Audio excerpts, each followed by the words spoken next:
OK.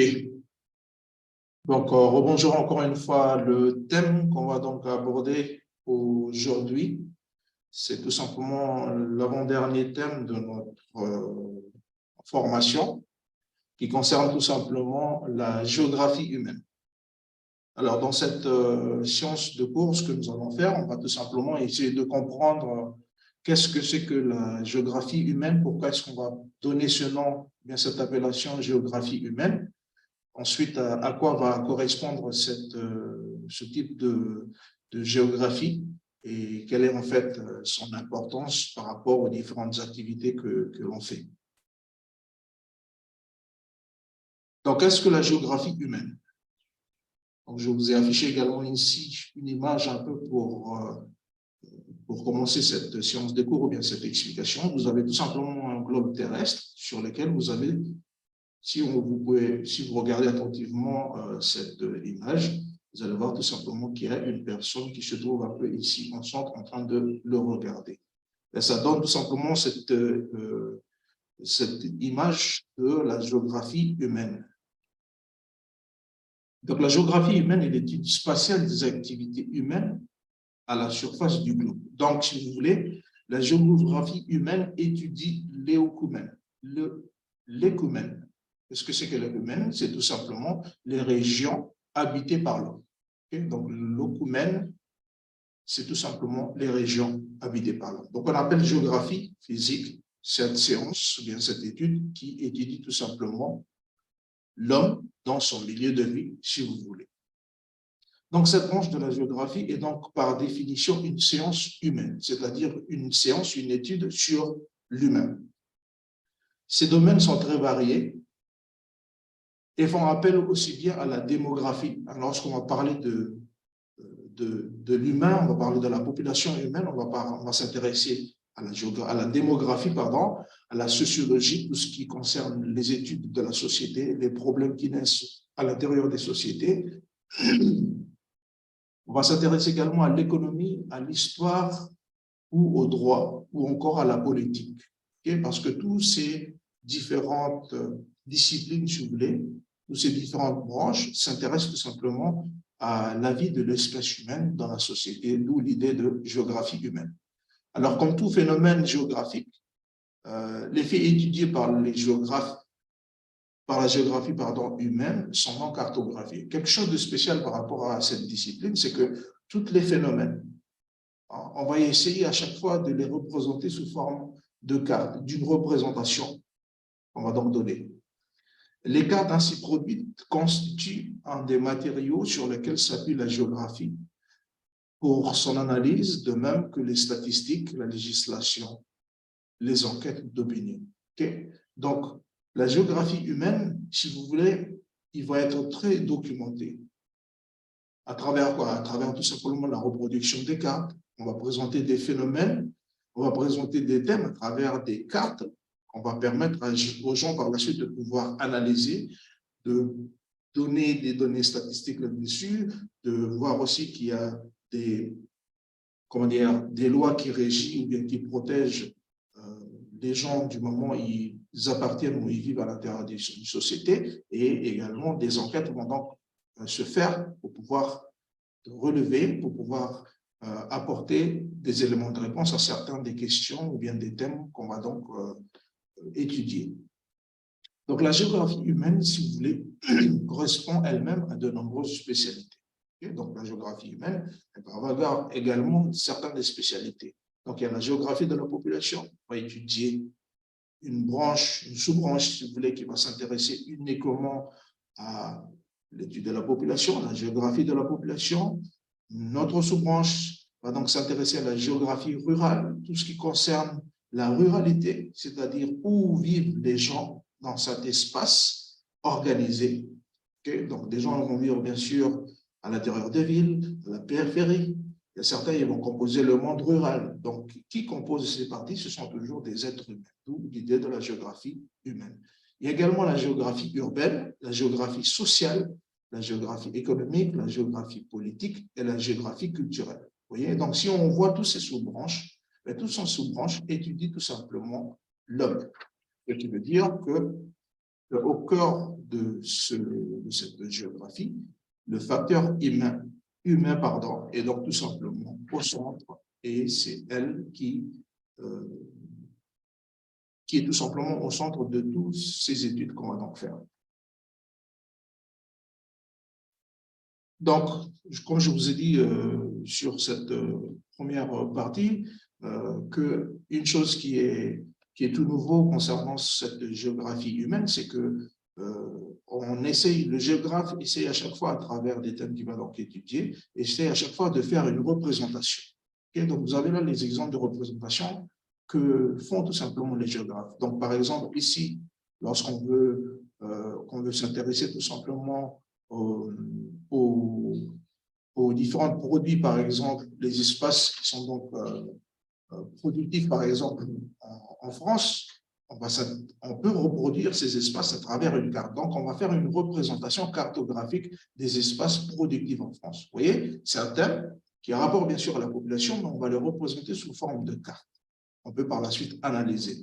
On a également une autre représentation ici sur les différentes photos tout simplement du globe terrestre.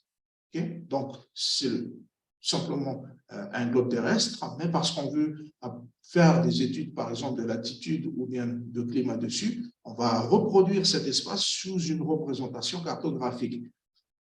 Idem pour l'exemple suivant, qui est donc, par exemple, là, les échanges liés à la mondialisation. Donc, on va prendre une carte et on va représenter un des phénomènes de la mondialisation à travers cette carte. Et en dernier, vous avez ici l'exemple tout simplement un exemple de photosatellite qui reprend tout simplement la Terre. Okay? Donc, on représente cet espace sur une carte. C'est-à-dire que la carte, si vous voulez, va devenir l'outil du géographe, l'outil qui va permettre de transmettre des connaissances, l'outil qui va permettre également de faire des analyses. Donc, quelque chose qui est propre, si vous voulez, à la géographie humaine, c'est qu'à chaque fois, on essaie de représenter ces thèmes à travers des données qu'on peut donc consulter par la suite, on peut donc partager par la suite. Une géographie humaine revisitée. Okay? Donc, comme on le sait très bien avec des thèmes qu'on a déjà abordés, c'est que la géographie a existé depuis l'Antiquité. Okay?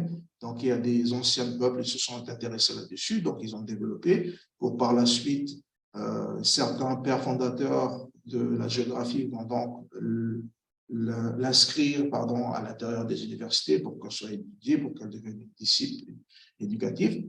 Donc, elle va évoluer, si vous voulez, la géographie humaine.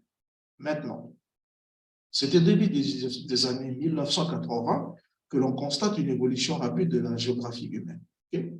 Elle a évolué, bien sûr, avant 1980, mais à partir de 1980, elle va devenir, si vous voulez, une discipline qui va être beaucoup plus importante, beaucoup plus détaillée, parce que des recherches vont se faire là-dessus et on va apporter de nouveaux éléments tout simplement à cette géographie humaine. D'où l'idée d'une géographie humaine revisitée à partir de 1980. Donc, à cette date, si vous voulez, aucun manuel ne confrontait les visions et les méthodes de la géographie régionale classique à celles des nouveaux courants des géographies quantitatives radicales et comportementales. Okay? Donc, avant 1980, lorsqu'on fait de la géographie, c'est des thèmes qui sont appréciés. Lorsqu'on parle de la géographie, par exemple, la géographie de l'environnement, mais on ne s'intéresse que de l'environnement. Okay? Elle n'est pas détaillée au-delà de ceci. Okay? Donc, c'est ciselonné, c'est respectif par rapport à un thème donné. Cette révolution quantitative, née dans les pays anglo-saxons, a bouleversé nos manières d'envisager la géographie vers plus de rigueur. Okay? Donc, qu'est-ce que c'est que la révolution quantitative? Donc, la révolution quantitative, c'est tout simplement un courant de pensée, une méthodologie de la recherche qui va apparaître dans la société, surtout dans les pays très avancés, à partir de 1950 à 1960, et ça va concerner tout simplement la géographie régionale. Donc, dans cette géographie régionale, du moment où on va essayer de développer, on va apporter de nouvelles manières de pouvoir aborder cette science, elle va le transformer, elle va transformer cette géographie régionale en science de l'espace. Okay? Donc, à partir de cette idée de science d'espace, on va apporter des détails maintenant concernant la population. Par exemple, lorsqu'on va s'intéresser à l'étude de l'environnement, on est obligé d'inclure l'homme dedans. Okay? Donc, lorsqu'on va parler, par exemple, des reliefs, on va voir au fait que dans ces différents reliefs, il y a également l'homme qui vit. D'où cette idée tout simplement qui arrive avec cette science de l'espace. D'où, lorsqu'on va s'intéresser à cette science de l'espace, on va s'intéresser directement à l'humain. Donc, cette sous-branche de la géographie va donc être à nouveau appelée la géographie humaine tout simplement. Donc, il y a l'idée toujours de géographie plus l'humain, plus humaine, et qui vient donc compléter ceci. Donc, pourquoi on va renommer géographie humaine? Parce que tout simplement, on veut apporter plus de rigueur, mais aussi vers des perspectives plus critiques, tenant compte du vécu des hommes et des femmes, des contextes sociaux, culturels et économiques, de leurs décisions dans l'espace et dans le temps. Okay? Tous ces espaces qu'on va donc étudier, tous ces espaces, ce sont des espaces de vie. Et ces espaces de vie, il y a toujours la présence humaine. Donc, si vous voulez, on ne peut pas en fait séparer ces espaces sans que l'on parle de l'impact de l'homme à travers tout simplement ces espaces qui sont donc étudiés ou bien ces milieux qui sont donc étudiés. D'où l'idée qu'on revient dessus, la géographie humaine. Donc, lorsqu'on parle de géographie humaine, eh ça englobe tout simplement toutes ces idées étudiées. Donc, on a vu tout simplement qu'à partir de 1980, elle va connaître une évolution. Donc, en 35 ans, la géographie a poursuivi son évolution sur les plans conceptuels et les techniques. C'est-à-dire que les techniques vont donc changer. Je vous ai dit en amont qu'une chose qui concerne la géographie humaine, c'est que les thèmes qui vont être abordés, les sujets qui vont être abordés, on va essayer à chaque fois de faire une représentation graphique. Et donc, ce sont de nouveaux concepts qu'on va donc utiliser, ce sont de nouvelles techniques également qu'on va donc solliciter, mais qu'on va donc utiliser. Donc, l'environnement, les thèmes comme l'environnement, le développement durable, la mondialisation, l'émigration, les inégalités sociales et spatiales sont devenus des priorités majeures qu'on va donc aborder dans la géographie humaine, ouvrant bien sûr de nouveaux champs de recherche à la géographie sociale, culturelle et économique. Okay? Donc, du moment où on va s'intéresser à l'humain, on va toucher son environnement. On va parler de tous les développements qui lui concernent. On va parler des échanges qu'il va avoir, de ses déplacements, des inégalités qui existent à l'intérieur des sociétés. Donc, c'est ainsi que, en l'espace de 35 ans, on va voir tout simplement que la géographie humaine va énormément se développer à l'intérieur des sociétés, va devenir une science qui est de plus en plus étudiée et intéressante, tout simplement. Donc, les progrès dans le système d'information géographique, le SIG ici signifie tout simplement système d'information géographique, et la cartographie permet de représenter les processus géopolitiques, environnementaux et sociaux.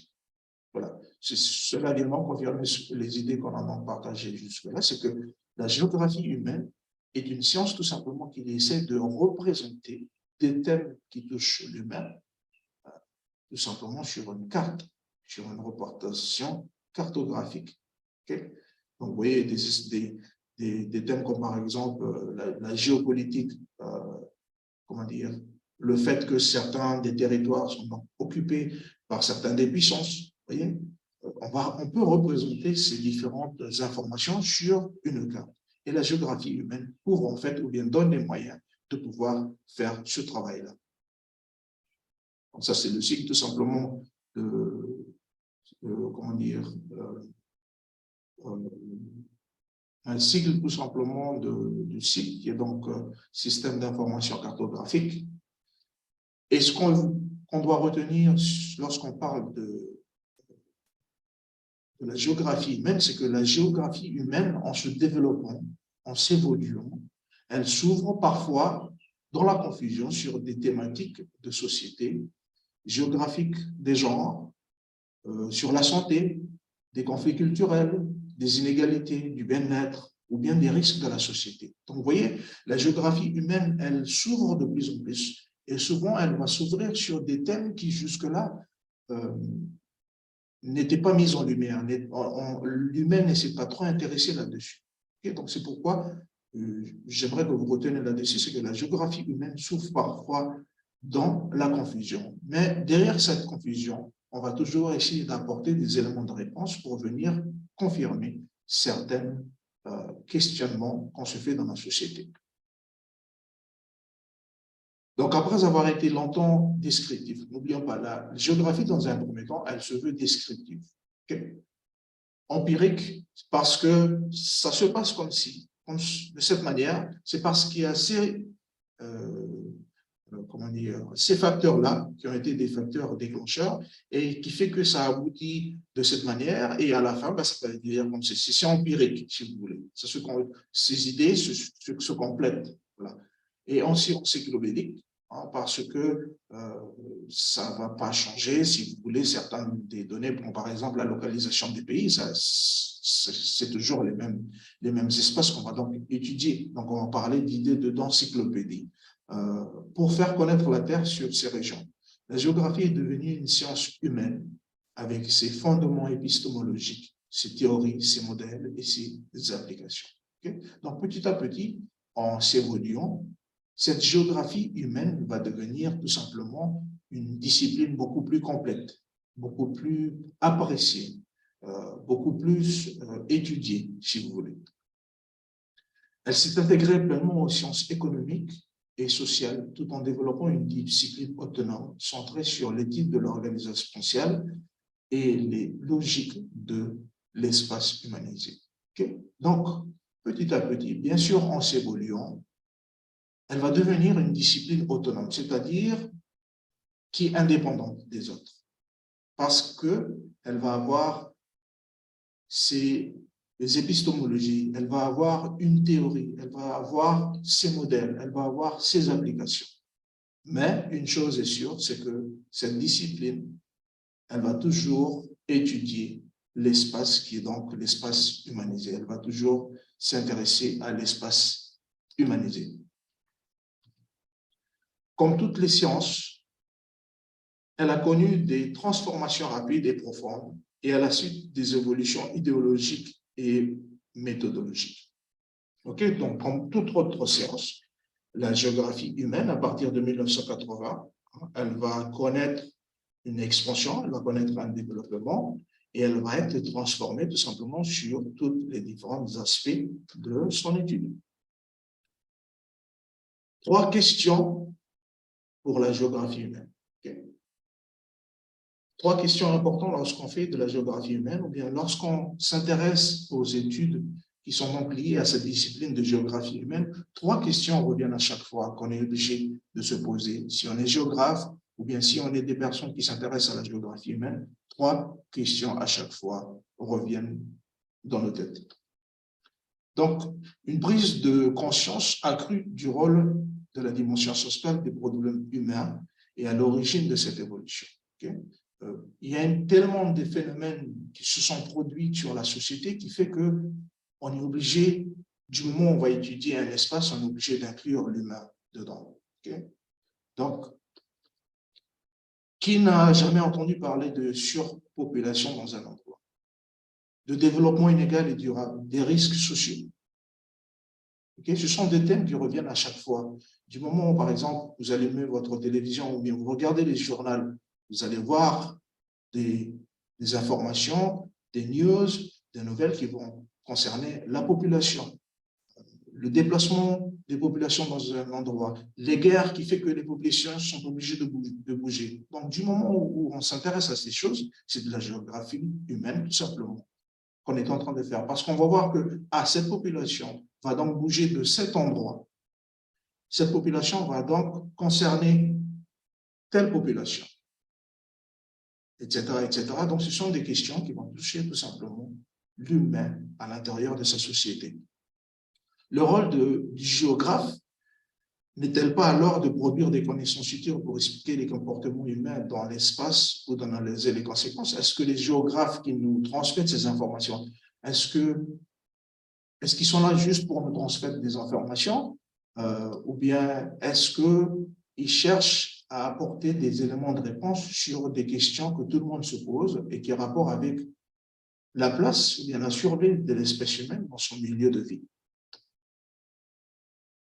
Pourquoi les distributions spatiales sont-elles disposées de telle ou de telle manière lorsqu'on fait de la géographie humaine?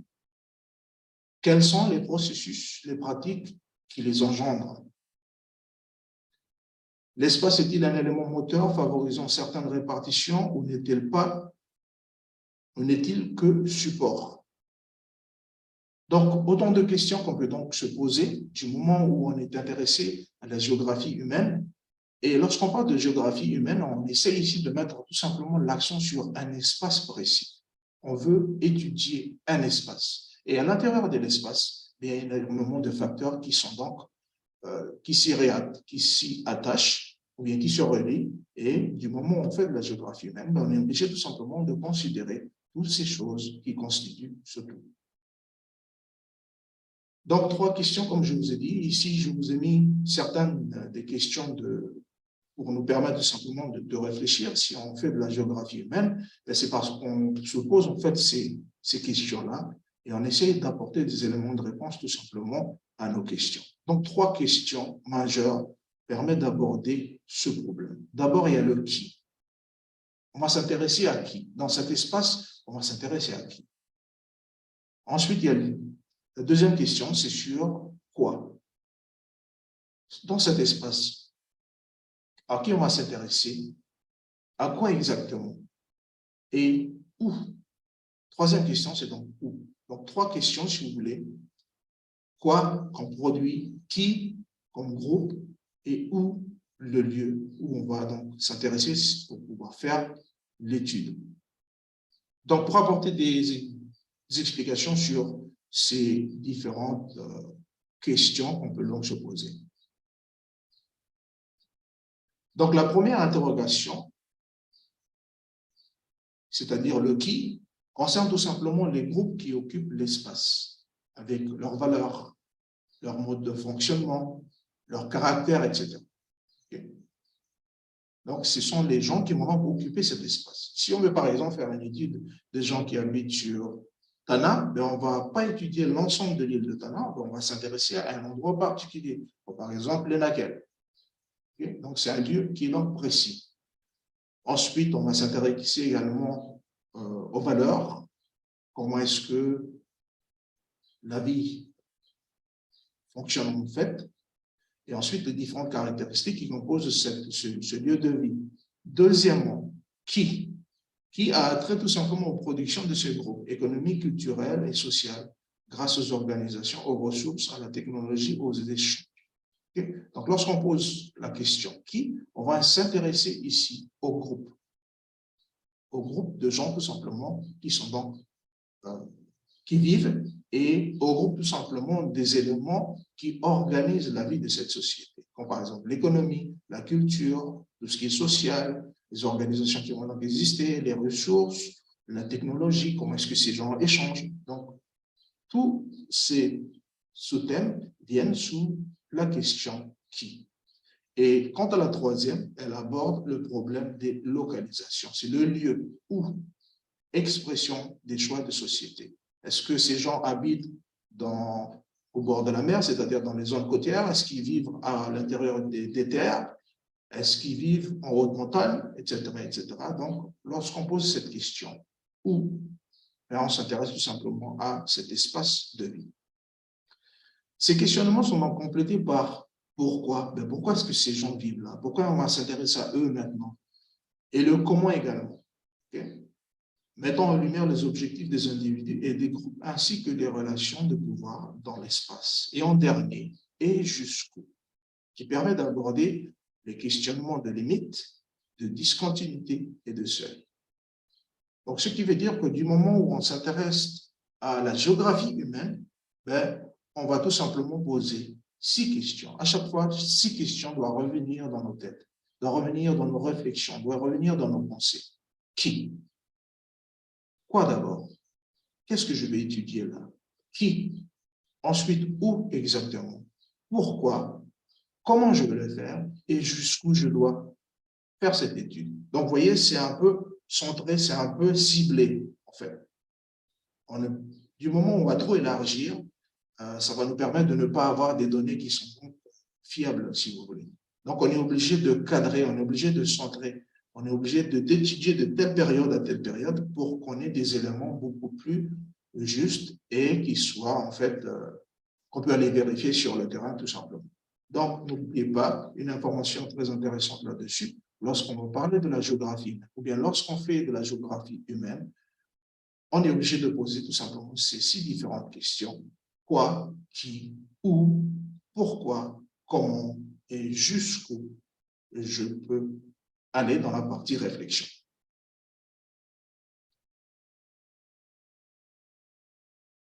Avant que je passe à la prochaine partie, est-ce que c'est assez clair pour tout le monde, pour ceux qui me suivent? Est-ce que c'est assez clair jusque-là ou bien est-ce qu'il y a des questions? Si je vous donne une petite minute pour entendre un feedback de votre part, s'il y a des choses que vous voulez demander, des choses qui ne sont pas claires, ou bien si ça va jusque-là, j'aimerais avoir une confirmation de votre part pour que je puisse enchaîner.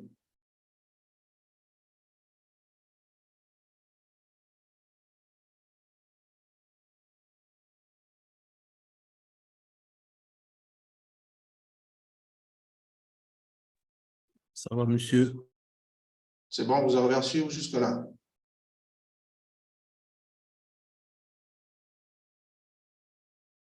Oui. OK. Merci pour la confirmation. Donc, je vais donc enchaîner avec la partie suivante, qui est tout simplement la 4, qui est donc une vision classique de la géographie. Okay.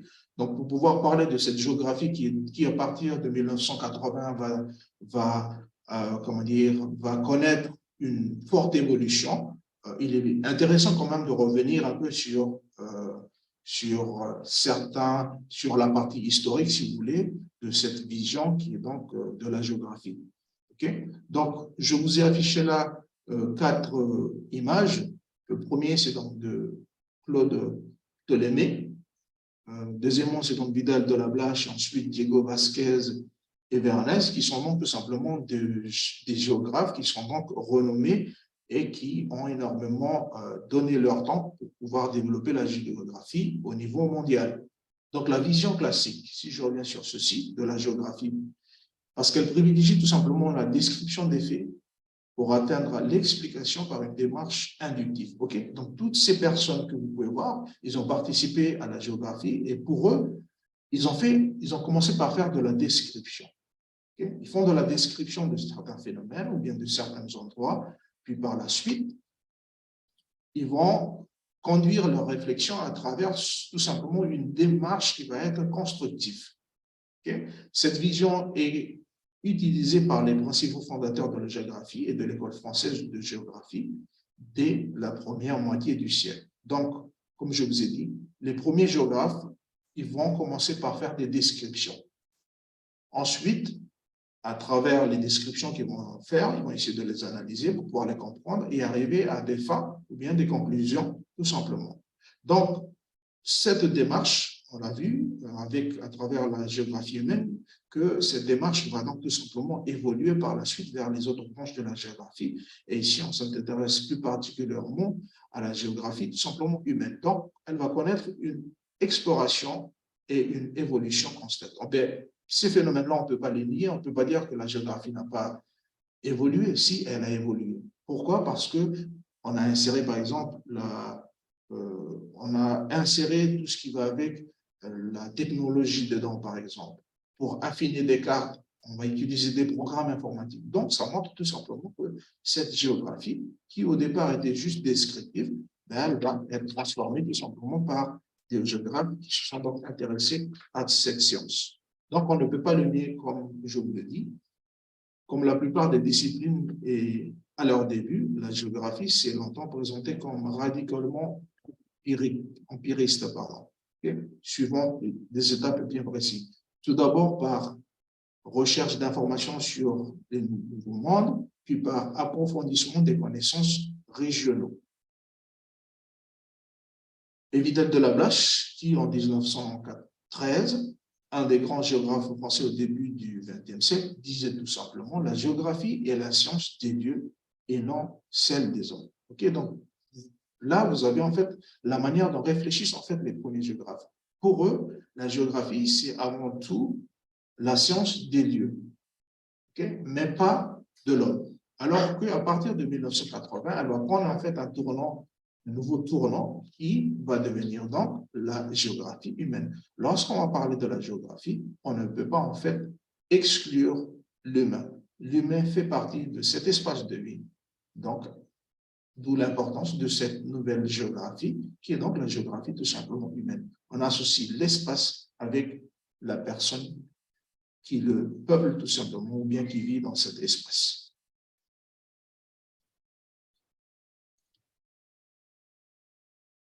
Donc là, vous avez ici des cartes anciennes. Hein, au sens étymologique, n'oublions pas que la signification, je reviens dessus, du terme géographie, signifie tout simplement science qui a pour objet la description de la Terre. Et donc, ces deux images que vous avez là, ce sont tout simplement des supports anciens. Par exemple, ici, c'est un support tout simplement de Ptolémée qui représente en fait les territoires ou bien l'espace qui se trouve en dehors de l'espace terrestre, c'est-à-dire sur le milieu marin. Okay, donc, il y a une carte, puis ensuite, il dessine tout simplement sur cette représentation les différents navires, comme on les voit ici, avec les différentes latitudes. Okay? Donc, dans cette deuxième partie, c'est tout simplement une représentation, encore une fois, de Ptolémée qui est sur Terre, mais qui s'intéresse tout simplement à tout ce qui se passe dans l'espace. Donc, la discipline était depuis la haute antiquité axée sur la connaissance globale par 4 types d'approches. Okay? Les grandes explorations. Okay? Le premier géographe, ce sont des personnes qui ont été tout simplement à la découverte d'autres territoires. Donc, ils partent, ils observent, et après, ils reviennent derrière leur bureau. Ils font la description tout simplement des différents lieux qu'ils ont été voir, et après, ils apportent des connaissances à travers ce qu'ils ont vécu sur ces espaces.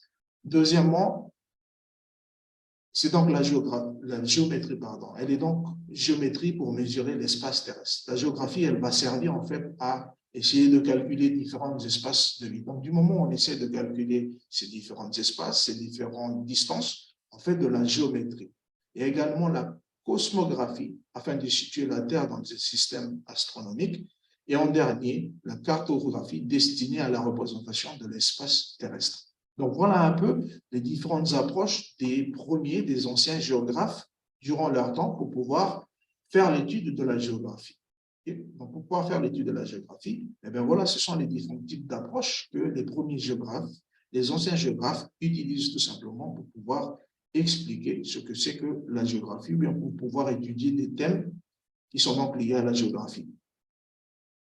Donc, sans prétendre dresser une histoire de la pensée géographique, on peut donc constater rapidement 2 orientations méthodologiques majeures dans cette recherche. Premièrement, il y a une idée quand même de géométrie qui revient lorsqu'on fait de la géographie. Il y a également l'idée de la physique qui revient. L'autre attaché aux caractéristiques des lieux, mais tous deux principalement descriptifs. Okay? Si on fait de la géographie, mais qu'on essaye de faire des exercices géométriques ou bien de la physique, hein, parce qu'on va étudier des lieux et qu'on est obligé de faire des calculs dessus, indirectement, on est en train de décrire un lieu, on essaie de comprendre en fait un espace de vie. La géographie de Ptolémée, qui a connu du succès jusqu'à la Renaissance, 13 siècles plus tard, en constitue l'illustration. Véritable œuvre mathématique, mesurable de la circonférence de la Terre sur sa subdivision en 360 degrés, par exemple. Elle permet également de mieux se situer à la surface de la Terre et par là même rendre plus facile les explorations. Okay? Donc, vous voyez, cette image montre en fait qu'il y a une forte évolution de la géographie. Là, on essaie de représenter l'espace à travers tout simplement l'usage de certains matériels qu'on a construits. Par exemple, là, le globe terrestre. Alors que de nos jours, pour pouvoir construire une carte, on a des données mathématiques, des données géométriques, des données physiques qui viennent en fait confirmer des éléments de réponse qui étaient flous, si vous voulez, à un moment donné. Aujourd'hui, par exemple, pour pouvoir localiser un pays qui se trouve en Afrique, sur le continent africain, on a des éléments qui sont donc plus sophistiqués, qui permettent de donner une localisation qui est très, très, très précise. Comme par exemple, je donne un exemple tout simple, mais par exemple, pour les avions de chasse, les avions de guerre, pour pouvoir bombarder un lieu, ils vont utiliser de la géographie, de localisation, et ils vont localiser leur cible à des milliers près pour pouvoir mieux détruire un cible. Donc, vous voyez, tous ces éléments, ça, c'est de la géographie, mais qui va créer tout simplement des disciplines beaucoup plus précises, d'où la représentation de l'espace sur lequel on vit. Donc, à l'époque de la Renaissance, ces orientations sont toujours présentées dans les 4 parties de la Géographia de Veranius, qui est donc un ancien géographe. Donc, la géographie mathématique, la climatologie, l'hydrographie, la physiographie. Donc, vous voyez, toutes ces branches de la géographie constituent tout simplement de la géographie. Okay? Mais, si on regarde bien, l'humain n'est pas donc inclus sur ces études-là. Lorsqu'on va parler ici de la cosmographie ou bien de la géométrie, c'est quelque chose qui est pur aux mathématiques. Lorsqu'on va parler ici de l'étude des gaz, des vents, des types de moussons, c'est-à-dire des pluies, on va s'intéresser purement à la climatologie. Lorsqu'on va parler de l'océanographie, fluvialogie, lorsqu'on va s'intéresser par exemple aux fleuves sur Terre, lorsqu'on va parler des différents océans, on va s'intéresser plus particulièrement à ces choses. Mais par contre, l'espèce humaine qui va donc peupler ces espaces, on ne s'en tient pas compte. Ou bien on dit très peu de choses de cette espèce tout simplement qui vit ou bien qui peuple la Terre. Lorsqu'on parlait des études de relief sur Terre, ces reliefs sont donc peuplés par des peuples, par une population. Donc, ce qui vient tout simplement dire qu'on est en train de faire de la géographie humaine. Et pour arriver tout simplement à une conclusion de cette géographie qu'on est en train de voir, qui est donc la géographie humaine, ce n'est qu'à partir, ce qu'il faut retenir maintenant, c'est que ce n'est qu'à partir du XVIIIe siècle, c'est-à-dire aux années 1900, que vont se dissocier les courants géométriques et ceux de la description des formes terrestres. Utilisés à des fins pratiques, la cosmographie et la cartographie vont être enseignées par des chaires de mathématiques pour former des ingénieurs, des techniciens. Okay? Donc, au départ, c'est tout simplement des sous-branches de la géographie, des sous-thèmes de la géographie, mais qui, petit à petit, parce qu'on veut faire des spécialités, elles vont devenir des filières beaucoup plus précises, qui touchent les maths, qui touchent de la technologie, etc. D'où l'idée de chaire mathématique, l'idée d'ingénieur, okay, l'idée de technicien. Restera la géographie, la description d'itinéraires, des régions, de pays, en intéressant à l'époque de la formation des nations contemporaines. Histoire et géographie vont donc s'associer pour s'attacher à l'étude et à l'enseignement de la formation, des originalités et des ressources des territoires nationaux, mais en abandonnant l'héritage géométrique et mathématique des siècles précédents. Le changement d'orientation est net, c'est-à-dire on peut l'observer, on peut donc voir qu'il y a une forte évolution.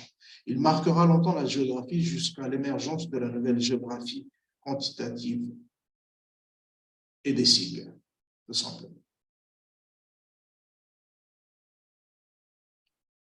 Et j'affiche ces dernières photos pour pouvoir montrer en fait que si on s'intéresse maintenant à la géographie humaine, si vous voulez, la géographie humaine, elle ne fait pas en fait de différence entre ces sous-thèmes. La géographie humaine essaie tout simplement d'englober tous les sous-thèmes de la géographie. Okay? Du moment où elle s'intéresse à un espace, elle s'intéresse à l'espace, elle s'intéresse à qui peuple l'espace, elle s'intéresse à la culture des gens qui vont vivre dans cet espace, elle s'intéresse à la manière de vivre des gens dans cet espace, elle va s'intéresser au relief, aux différentes conditions climatiques et, si vous voulez, elles forment tout simplement un tout. Donc, c'est la raison pour laquelle on peut dire tout simplement que la géographie humaine est donc la géographie tout simplement qui englobe toutes les thématiques de la géographie. Et cela met donc fin à cette science de cours qui est sur la géographie humaine. Pourquoi est-ce que la géographie humaine est beaucoup plus étudiée et on est beaucoup plus intéressé à la géographie humaine? C'est tout simplement parce qu'elle couvre l'ensemble des thèmes de la géographie. Je reviens vers vous, chers collègues. Est-ce qu'il y a des questions, des incompréhensions, des choses que vous voulez demander jusque-là?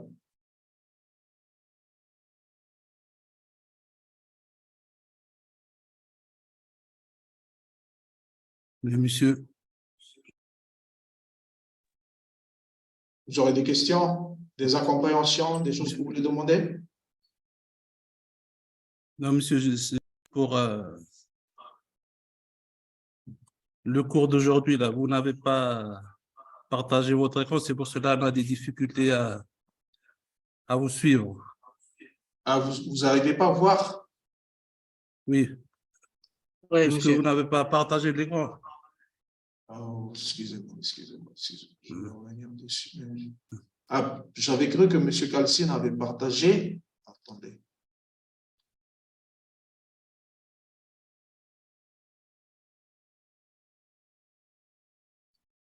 Là, vous voyez? Toujours pas?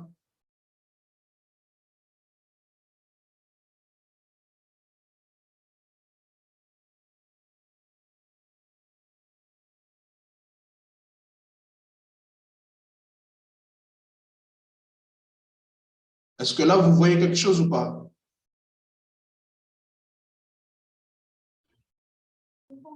Seulement l'écran de votre... Toujours pas? Juste l'écran de votre portable, oui.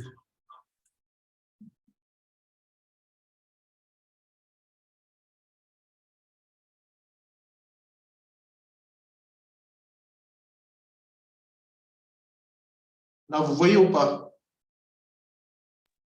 Oui,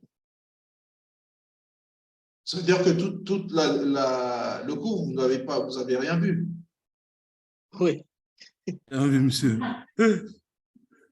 Ben, excusez-moi, moi j'avais cru en fait que M. Calcine avait partagé mon écran, donc voilà, j'étais parti dessus.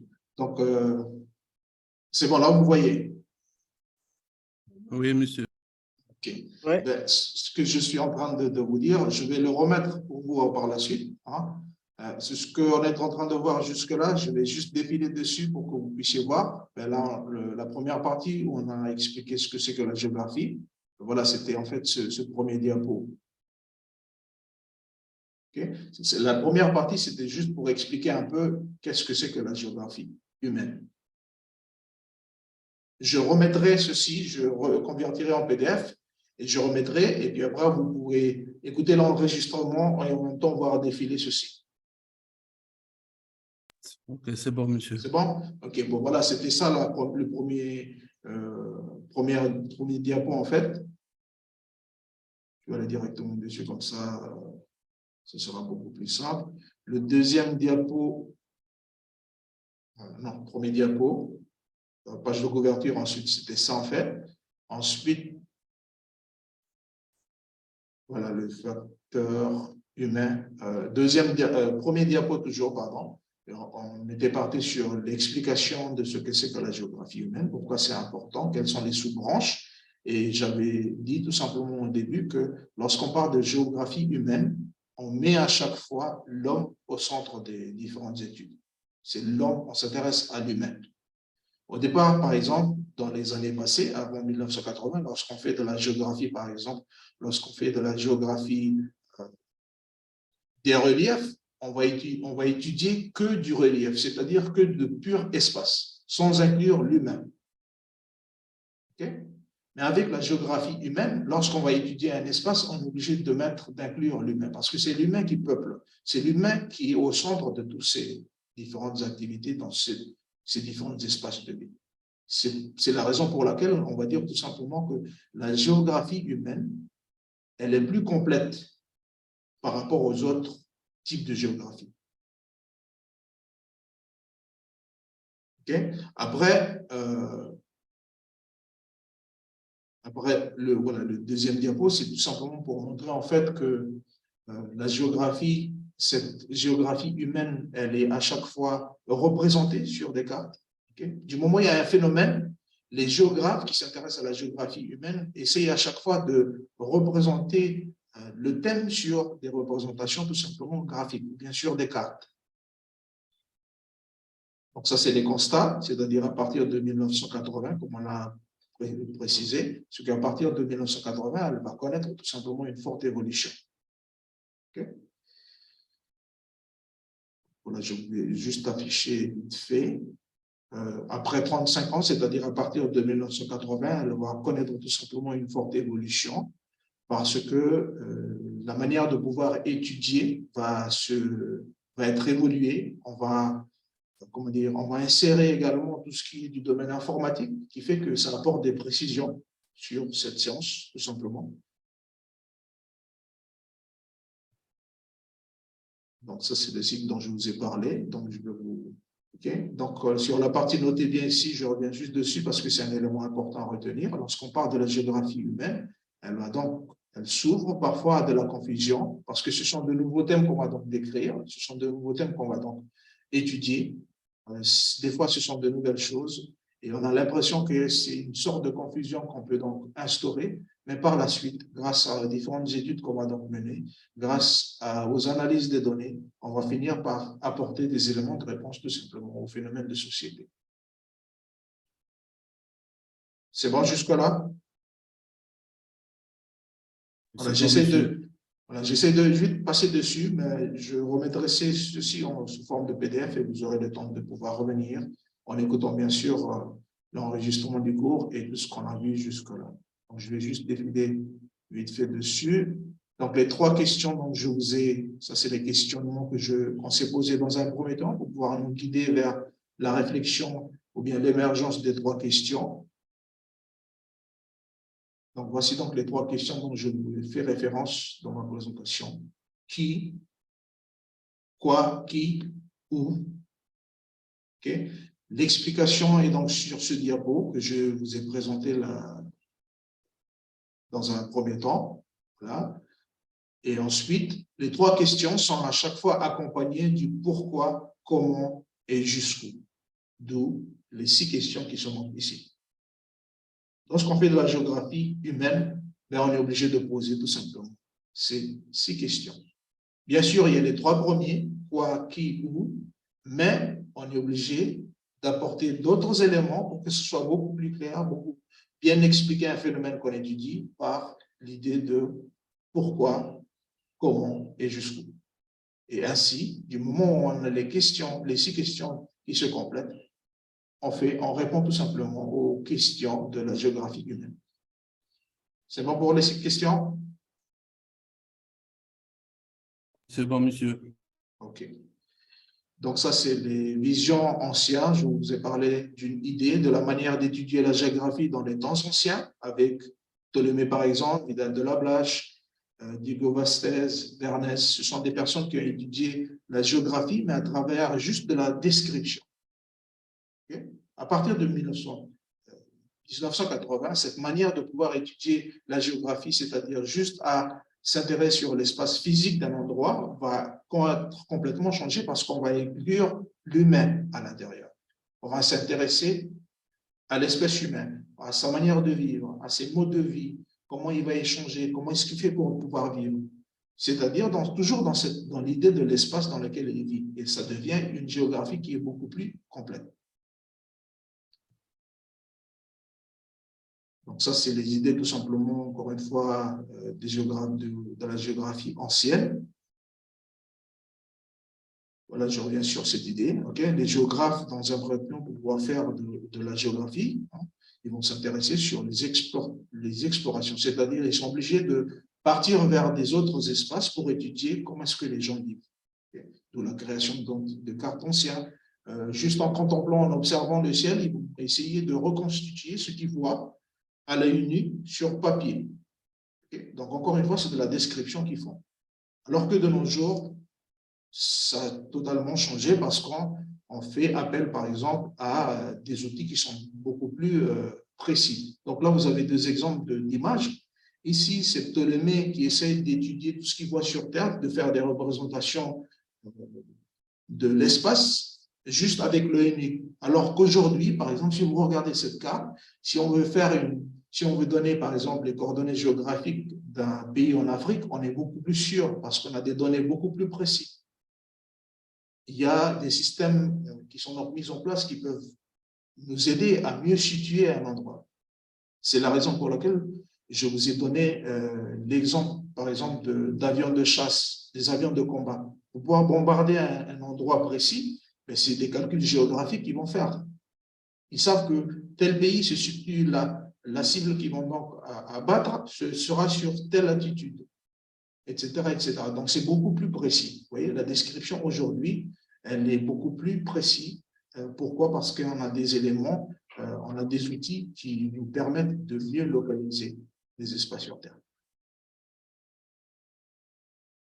Ensuite, voilà, ce qui a amené directement à cette dernière partie de la conclusion. Et voilà, j'étais en fait sur cette partie-là pour en fait expliquer en fait la grande évolution. Là, une représentation ancienne sur juste à travers des voyages, à travers des coins qu'on est parti visiter, on revient, on essaie de dessiner, on essaie de reproduire ces différents espaces, ces différents milieux où on a visité. Alors que ici, par exemple, c'est des cartes qui ont été faites à une très très bonne précision. Et cela montre en fait que tout ce qui a rapport avec la géographie aujourd'hui, on est tout simplement une forte évolution. Et l'idée de pouvoir s'intéresser à la géographie humaine, du moment où on s'intéresse à la géographie humaine, on s'intéresse tout simplement à l'ensemble des éléments qui composent la géographie. Et c'était ça, en fait, l'importance de l'objectif de ce cours, c'était de vous montrer, en fait, que pourquoi est-ce qu'il est intéressant d'étudier de la géographie humaine, si on étudie de la géographie humaine, parce que tout simplement, la géographie humaine est une discipline qui est beaucoup plus complète et qui s'intéresse, bien sûr, à l'espèce humaine. Voilà, c'était ça, en fait, l'objectif de cette séance de cours. Excusez-moi pour le diapo qui n'était pas affiché dans un premier temps, mais je vais mettre en PDF ce document et je vais vous le mettre sur modèle par la suite. Des questions, des commentaires?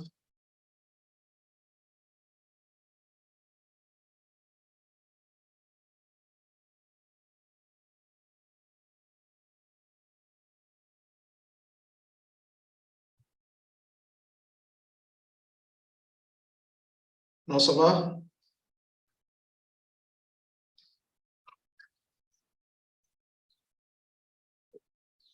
Est-ce qu'il y aurait des questions particulières? Ah, monsieur, excusez-moi. Allez-y. Juste pour les 6 thèmes. Oui.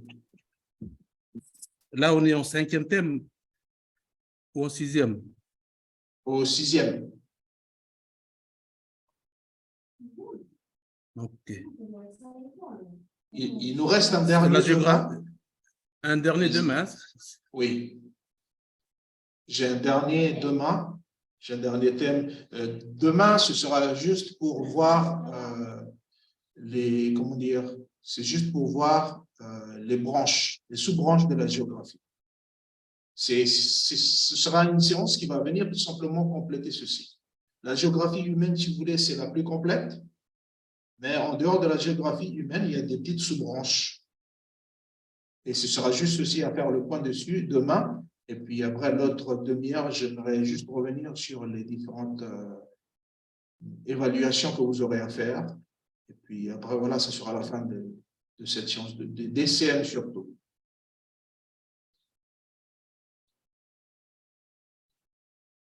Est-ce que vous pensez que j'ai oublié quelque chose? Monsieur, notre question, c'est pour la date d'échéance. OK. Vous avez mis sur la plateforme, c'est pour le 15. le 15 janvier, février.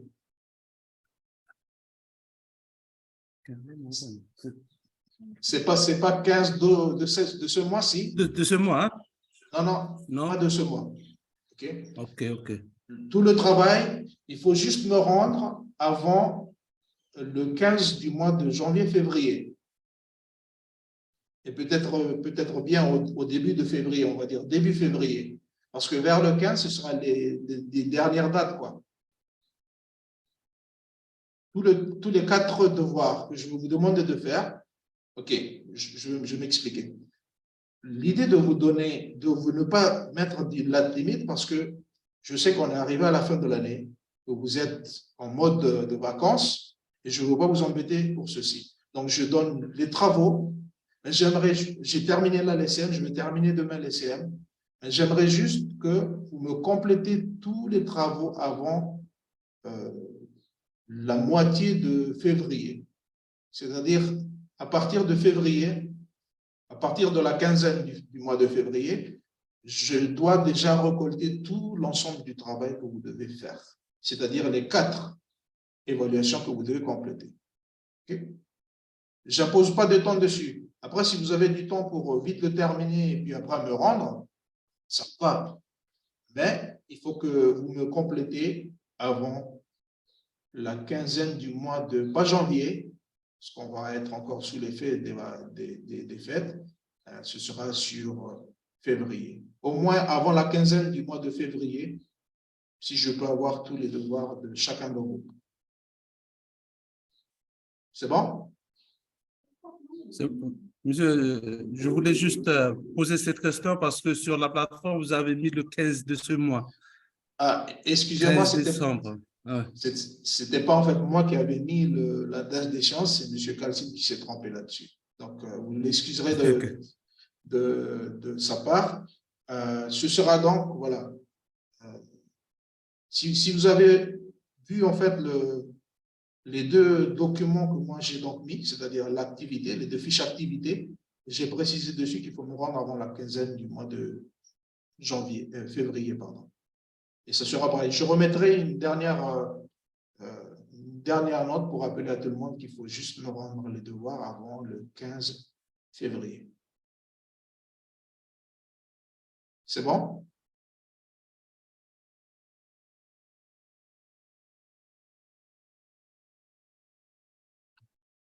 OK. J'aimerais juste partager avec vous, je remettrai la fiche activité par la suite. J'aimerais juste afficher cette partie qui sera donc l'activité 3. Donc, activité 1, vous l'avez déjà, activité 2, pareil, vous l'avez déjà, ce sont des exercices pratiques.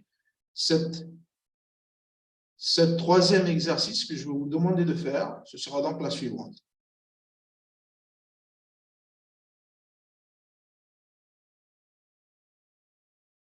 Donc, vous avez des mots qui sont là. Ce sont des mots qu'on a utilisés à travers l'ensemble des cours qu'on a déjà eu, les CM. Okay? J'ai noté presque 35 mots. Il y a d'autres mots. Mais si vous voulez, j'ai retenu ces mots-là qui sont importants, si vous voulez. Okay? Donc, il y a carte, plante, soleil, planète, Ptolémée, agriculture intensive, eau, atmosphère, vent, les lignes imaginaires, insectes, insecticides, engrais, terre, pollution, couche d'ozone, légende, espace de vie, chaîne alimentaire, tectonique des plaques, croûte terrestre, mer, les 3 zones climatiques, les humains, les planètes géantes, pays, le milieu marin, les dorsales océaniques, relief, agriculture extensive, érosion, ascendance de l'air, pyramide, les êtres vivants. Okay? Donc ça, c'est quelques mots qui reviennent à chaque fois qu'on a vu à travers les cours. Ce que je vous demande est de faire avec ces mots.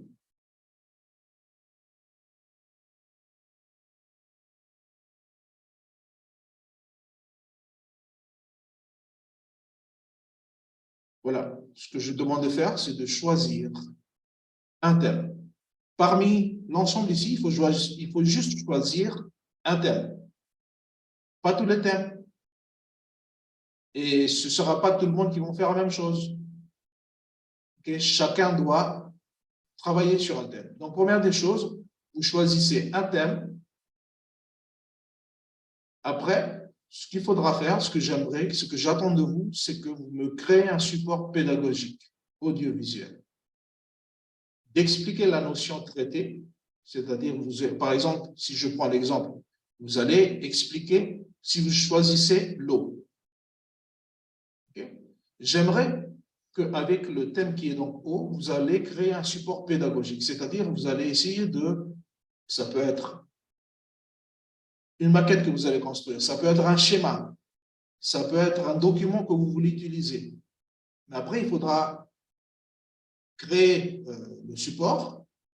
Après, dans un deuxième tour, il faut que vous demandez à une personne de vous filmer en train d'expliquer votre support. Okay? C'est-à-dire avec votre téléphone, vous avez déjà fait votre schéma, ou bien vous avez déjà fait votre schéma au tableau, ou bien vous avez une affiche qui va vous permettre d'expliquer, ça sera votre support. Et puis après, en l'espace de 5 à 10 minutes, vous allez expliquer avec votre propre mot et imaginez que vous avez des élèves devant vous et vous expliquez simplement votre thème entre 5 à 10 minutes. Okay? Donc, premièrement, vous choisissez un thème, vous créez votre support. Après, vous allez juste à expliquer les notions. Vous allez juste à enregistrer pour une durée de 5 minutes. Et puis après, moi, j'aurai juste besoin de l'enregistrement. Bien sûr, vous allez pouvoir aussi filmer votre support lorsque vous allez présenter. Voilà le travail que je vous demanderai de faire en exercice en troisième comme troisième évaluation. Et demain, je vous donnerai le dernier qu'il faudra travailler dessus.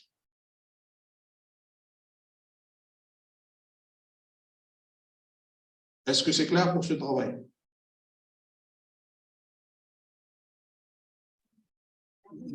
Monsieur. Voilà, donc il faudra juste... Allez-y.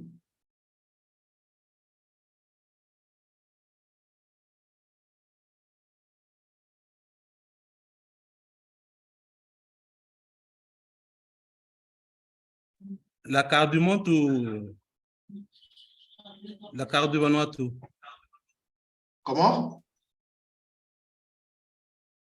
Au cas où si je choisis le thème, le premier thème sur la carte. Oui. Je travaille sur la carte du monde ou n'importe quelle carte.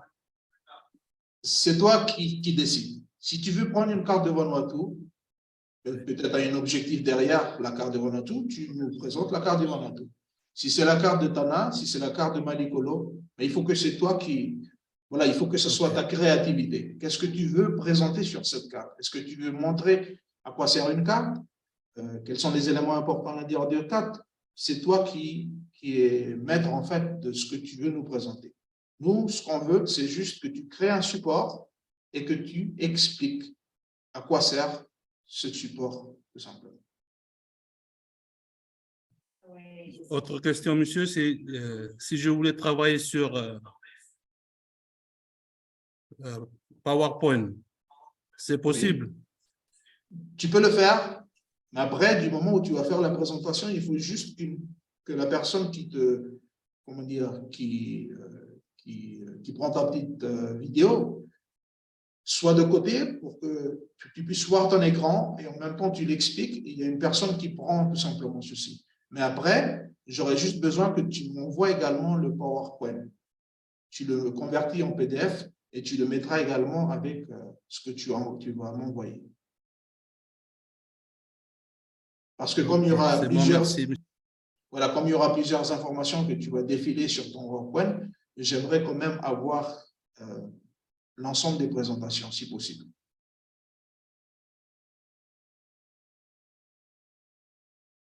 C'est bon, monsieur. OK. Autre chose? Les dames qui sont connectées, est-ce qu'il y a des questions?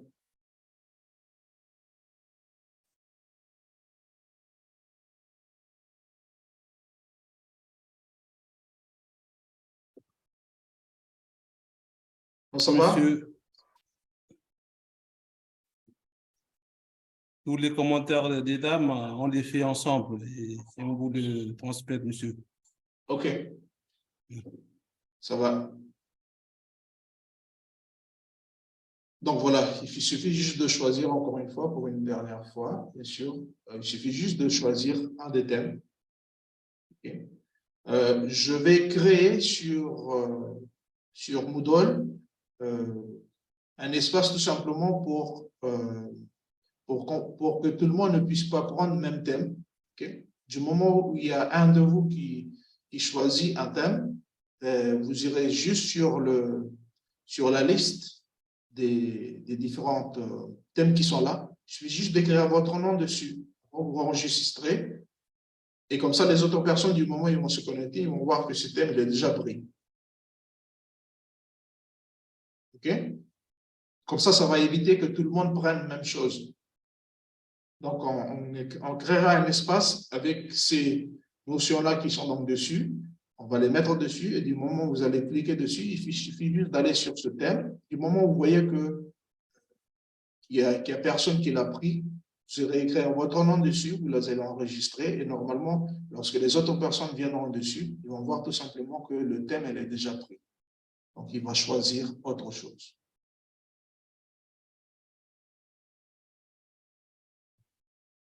C'est bon là-dessus? Oui, c'est bon, monsieur. Je referai un point dessus demain, après la présentation de la dernière séance des cours. Je reviendrai sur l'ensemble des devoirs, des 4 devoirs. Je donnerai déjà le dernier devoir demain. Et après, je reviendrai sur les 3 premiers. S'il y a des questions ou quoi que ce soit, on reviendra dessus demain pour apporter plus de lumière dessus.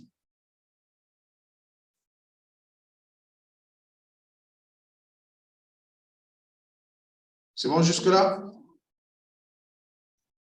Monsieur, une autre dernière question. Allez-y. Monsieur, juste pour le devoir 1 et 2. Oui. Vous les avez mis sur le Zoom et on voulait bien que vous pouvez les mettre sur la plateforme. Juste des questionnaires. Ils ne sont pas en fait sur, ils sont juste sur. Non, j'ai déjà mis sur Moodle. Les 2 questions, j'ai aussi. Sur la partie activité, normalement. Oui, les activités sur les 2 schémas, là, les 3 documents. Oui.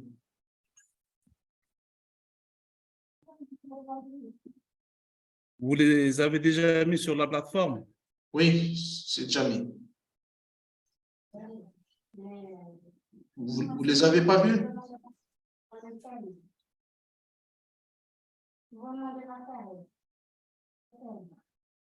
On va essayer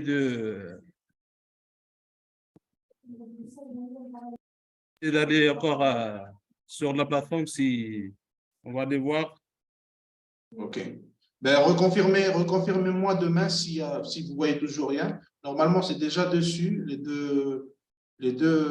consignes des 2 devoirs sont déjà également mis sur la partie activité. Si vous allez sur Moodle, vous allez sûrement les voir. Il suffit juste d'aller dessus, de cliquer dessus et de le télécharger, puis vous avez normalement le document. Monsieur, je pense que c'est déjà sur la plateforme. C'est des devoirs. Donc voilà, il y a Nazario qui confirme que les 2 devoirs sont déjà sur la plateforme. Lui, il a déjà vu. Donc, merci. OK. Ben, merci à tout le monde. S'il n'y a pas d'autres questions, je vous remercie pour votre temps. Et puis, on va se donner rendez-vous demain, dernière séance qu'on aura ensemble. Après, vous serez en autonomie pour pouvoir travailler tranquillement pendant les périodes de vacances. Et juste pensez-y de me rendre les devoirs avant février, milieu février. On se dit à demain.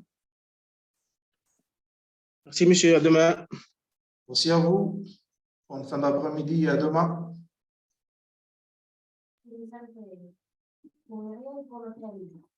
C'est monsieur.